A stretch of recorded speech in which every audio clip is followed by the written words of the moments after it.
In a world where shinobi live and die by the strength of their jutsu, there comes a moment that redefines a ninja's worth.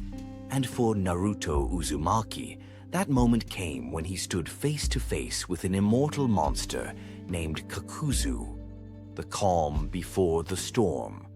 After the death of Asuma Sarutobi, Team 10 was burning with rage and determination to take down his killer.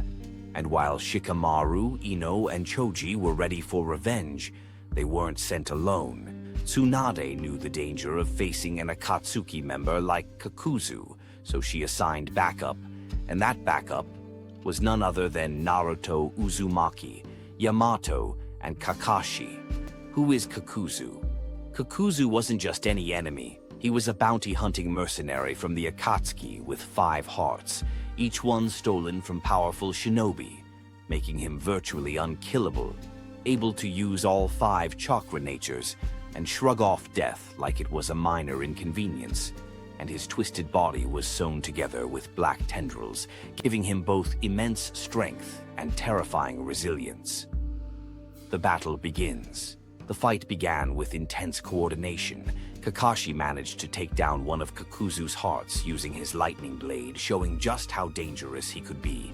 But Kakuzu didn't flinch, and instead released the other masked beasts inside him, each representing a different elemental heart, turning the battlefield into a storm of fire, lightning, and wind. Naruto's new weapon.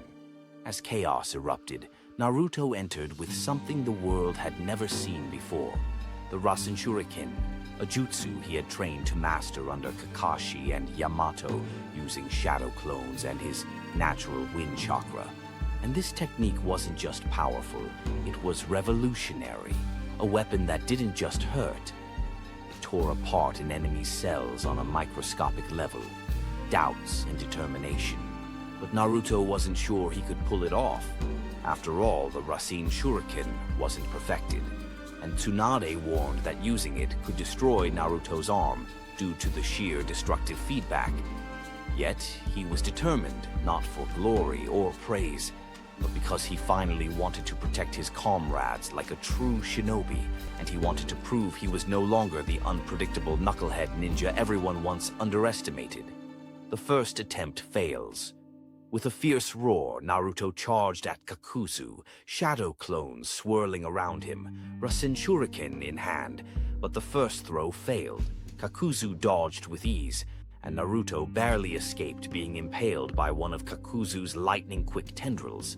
But instead of giving up, Naruto did something brilliant. He used the failed attempt as a distraction.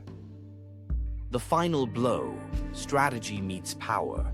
While Kakuzu laughed, thinking Naruto had missed again, the real Naruto emerged from behind.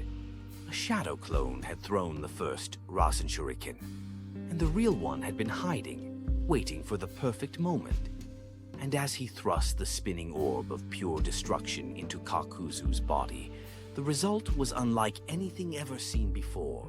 The Rasenshuriken expanded into a blinding explosion of wind chakra that sliced through every cell in Kakuzu's last remaining heart. Aftermath and shock. Even Kakashi, who had seen countless battles, stood in awe.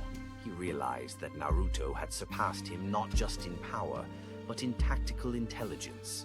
And Yamato, always calm, couldn't hide his amazement at how far Naruto had come since their first mission together. Kakuzu's fall. Kakuzu's immortal body finally gave out. With all 5 of his hearts destroyed, there was nothing left to sustain him, and he collapsed in defeat, not by the hand of an elite Jonin, but by a young shinobi the world once mocked. And in that moment, the ninja world began to realize that Naruto Uzumaki wasn't just the Jinchuriki of the 9 Tails. He was Konoha's future, legacy of the fight. This battle wasn't just about defeating Kakuzu. It was the turning point for Naruto's reputation, the moment he began to be recognized not as a burden, but as a savior. And as word of his victory spread across the land, even the Akatsuki took notice. The boy they once ignored had become a true threat to their plans. In the cold, snow-covered forest where the fight ended, Naruto didn't celebrate.